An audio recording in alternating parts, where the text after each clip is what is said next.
Hello friends, and welcome back to my channel, and welcome to another episode of Vlogmas. Today we are going to be talking about accepting weight gain and some tips and tricks on how we can do that. So as I've mentioned in many of my videos before, we tend to live in a very fat-phobic society where weight gain is very demonized, and it doesn't matter the reason why people gain weight.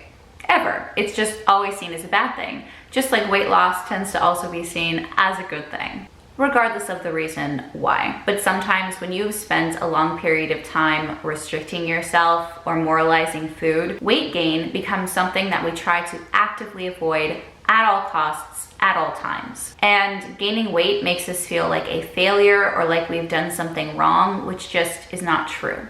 For example, when we are small, when we are a baby, I was born, I don't know, like 8 pounds, 2 ounces, something like that, we gain weight. And we continue to gain weight throughout our life. We continue to grow, we continue to stretch. But at a certain point, especially for women, gaining weight becomes this horrible bad thing. It's as if we turn 16 or 17 years old and society says, no more, you're done. We are still a child at that age.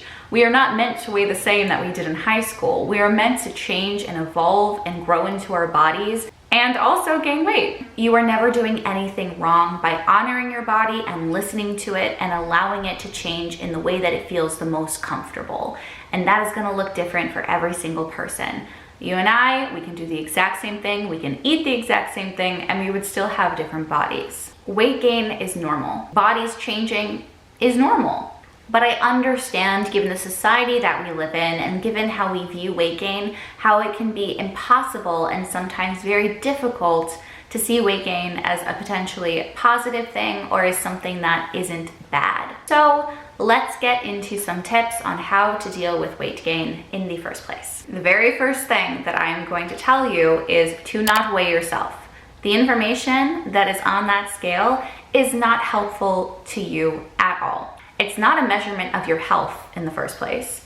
It's not a measurement of your success. It's not a measurement of who you are as a person. All that it measures is your gravitational pull on this planet, nothing else. We want to try to get rid of the scale that is in our house. I understand that that isn't always possible, but we either want to get rid of it or ask family members to put it in a place where we do not have access. Whatever we want to do, we do not want to be seeing it on a daily basis. And also, fun fact, did you know that you also have the right to refuse to be weighed at a doctor's office? Most of the time, the doctor weighing you simply is not necessary at all. And if it is, for whatever reason, whether it be for medication or for a different procedure, you also have the option to do a blind weigh-in, which is something that I personally always opt for. So what I mean by a blind weigh-in is I ask the nurse or the doctor to step backwards onto the scale, and I also make it very clear that I do not want to know the number, I do not want it written on the chart, etc. A lot of the time, weight stigma plays a huge role in how fat bodies are treated in the medical system. If this is a topic that you would like me to talk about more, I'd be more than happy to explore it and talk about it because it is something that I am very, very passionate about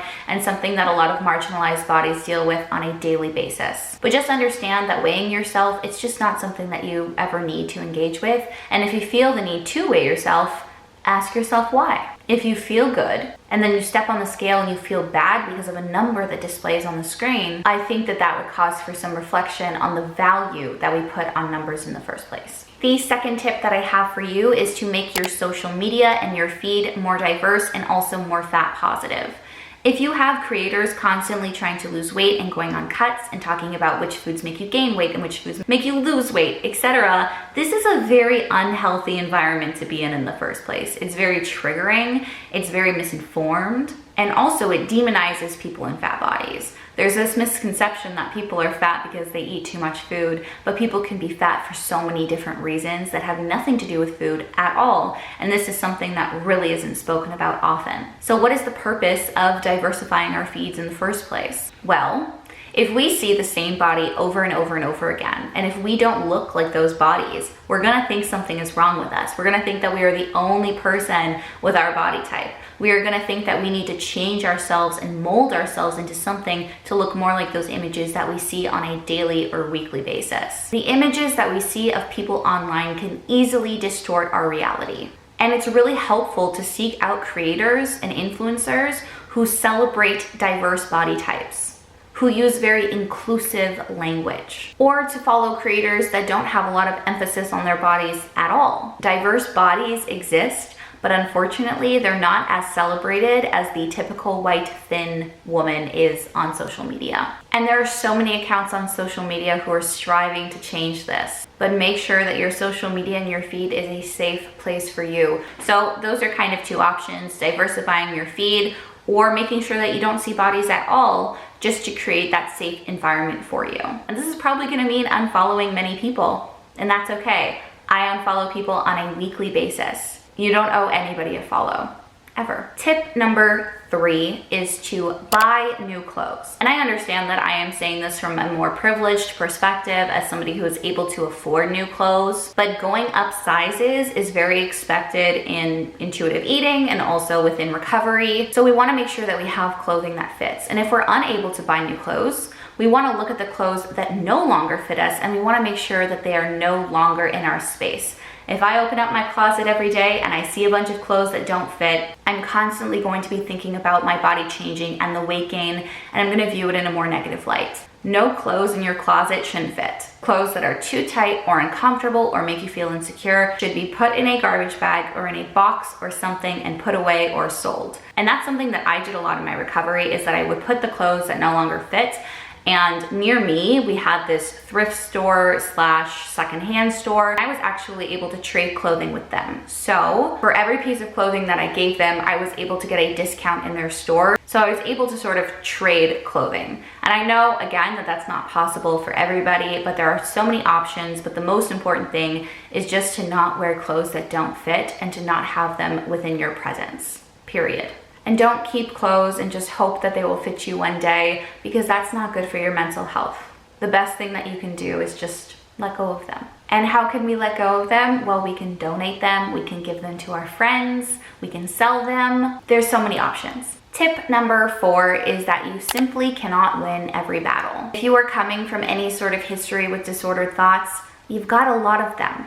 And they are very intrusive and invasive, and they pop up every single day, all the time. Just because we have these thoughts doesn't mean we have to dedicate our entire day to challenging them. Very unfortunately, we cannot erase diet culture from our world or completely from our mind. Not overnight, at least. It's simply just not possible. So while you are trying to accept your weight gain, you're probably still gonna have some things that come up. So while you are trying to accept weight gain, even though we're trying to reframe it in a more positive light and something that isn't bad or isn't something that should be avoided, we're still going to have some of those thoughts that are intrusive and uncomfortable and unwelcome. But do not make yourself feel guilty for having these thoughts in the first place. Absolutely not. We already feel guilty in general. We already feel too much shame. We are definitely not going to be shaming ourselves for having these thoughts in the first place. It's not your fault that we have fat phobic thoughts or tendencies.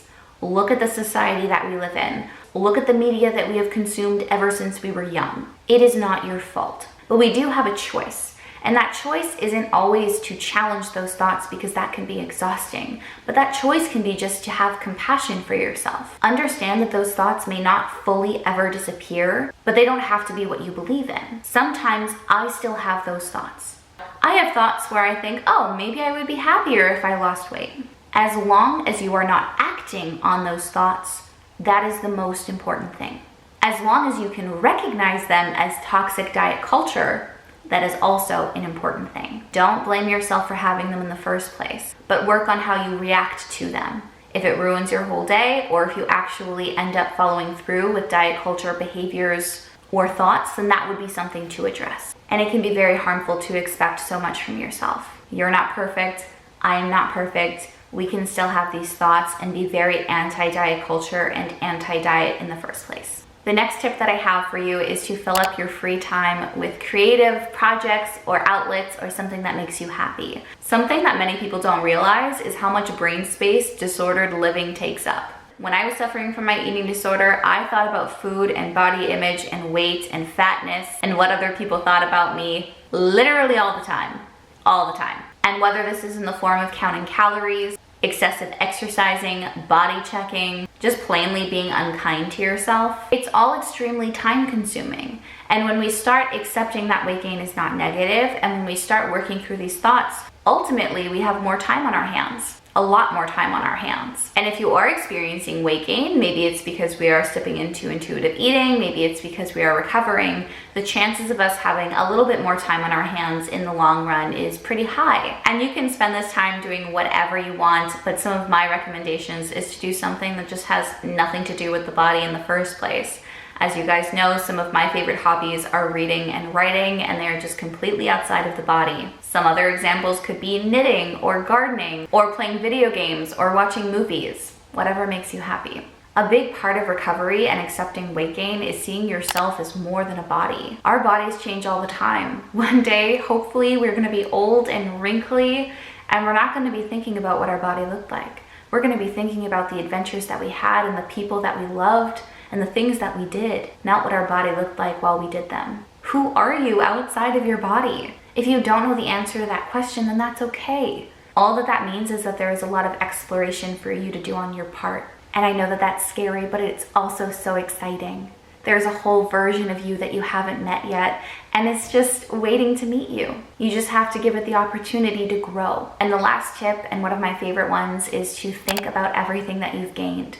Not weight, but think of everything else. I gained life, I gained happiness, I gained friendships, I gained a romantic partner, I gained a family, I've gained food freedom, no longer thinking about food all the time. I gained my job, this is what I do for a living. I gained memories. I also gained the opportunity to potentially start a family one day, because through restriction and weight loss, I lost my period, and through weight gain, I got it back. And I wouldn't have been able to do that without weight gain. Weight gain is demonized in our society, but I really hope that some of these tips and tricks help you feel more comfortable with weight gain and understanding that it's not something that we should shy away from. Our bodies love us and they want to take care of us and they know what is best for us. So it's about time that we listen. You are wonderfully made and your body supports you in everything that you do, and now it's about time that you start supporting it back. I love you and I hope that this video was helpful. If you specifically have any tips that helped you with weight gain, then please leave them in the comments down below so that we can potentially help other people in our little wonderful community. If you like videos like this, make sure to give me a thumbs up and make sure to do something kind for yourself today. Bye, friends.